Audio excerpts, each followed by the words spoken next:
पुढची बातमी बघूयात. वरळीतल्या डोममध्ये अजितदादांच्या स्मरणार्थ शोकसभेचं आयोजन करण्यात आलं होतं. या शोकसभेला नेते, सिनेसृष्टीतले कलाकार, उद्योजक आणि सामाजिक कार्यकर्त्यांचा अनेकांची उपस्थिती होती.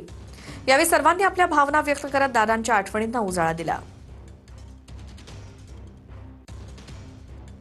मी हे दाव्याने सांगू शकेन की या महाराष्ट्राच्या जडणघडणीमध्ये इतिहास ज्या नेत्यांचा उल्लेख करेल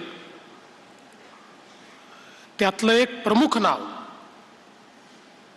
हे निश्चितपणे अजितदादांचं असेल.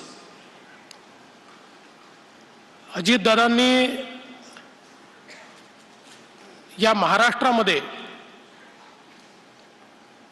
एक जनतेचा नेता, एक लोकनेता अशा पद्धतीची प्रतिमा तयार केली. आपली मतं मांडणारा, बघतो करतो पाहतो वाला नाही, होणार असेल तर लगेच करणारा, नसेल होणार तर नाही म्हणून सांगणारा. खरं म्हणजे राजकारणामध्ये कडक शब्दात स्पष्टपणे नाही म्हणून सांगणारी माणसं कमी असतात.